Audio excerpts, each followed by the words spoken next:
زخمی کر چکی ہوتی ہے، اور اسے اب یہی لگ رہا ہوتا ہے نشے کی حالت میں کہ شارق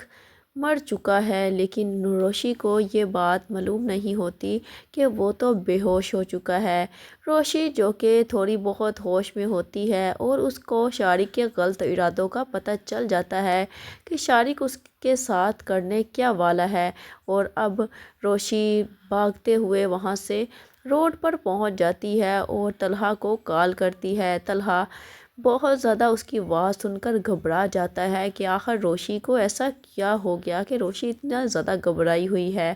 طلحہ جو کہ روشی کو بیوقوف تو سمجھتا ہی تھا، لیکن اسے یہ نہیں پتا تھا کہ روشی اتنی بڑی غلطی کر دے گی کہ وہ اس طرح سے شارق کی باتوں میں آ کر ایک پارٹی میں پہنچ جائے گی۔ اور لیکن پھر بھی روشی کا جو رویہ طلحہ کے ساتھ ہوتا ہے، طلحہ اس کے ساتھ کچھ بھی غلط ہونے نہیں دے گا، اس لیے فوراً سے وہاں پر پہنچ جاتا ہے جہاں پر روشی اسے بلا رہی ہوتی ہے۔ روشی کا حلیہ درست کروانے کے بعد اسے گھر چھوڑ آتا ہے، اور اس سے کوئی بھی سوال نہیں کرتا، کیونکہ اسے پتہ ہوتا ہے کہ روشی اس وقت بالکل بھی ٹھیک حالت میں نہیں ہے، وہ اپنے ہوش و حواس کھو چکی ہے۔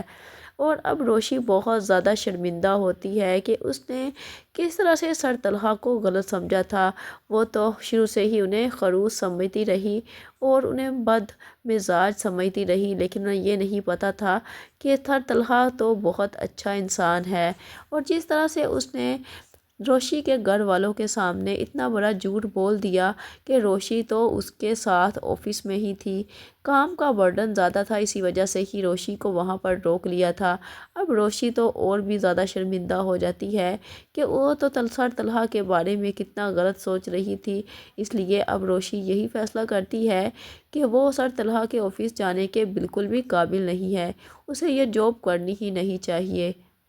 کیونکہ اس سے بہت بڑی غلطی سرزد ہو چکی ہوتی ہے۔ اگلے ہی دن جب روشی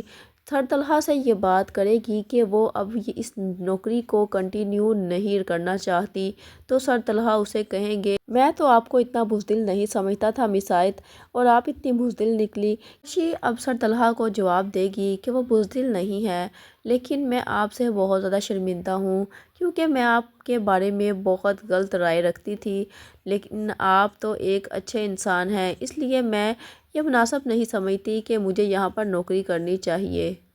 کہ میں اب آپ کو مزید تنگ نہیں کرنا چاہتی، کیونکہ پہلے ہی آپ میری وجہ سے کافی زیادہ پریشان ہو چکے ہیں۔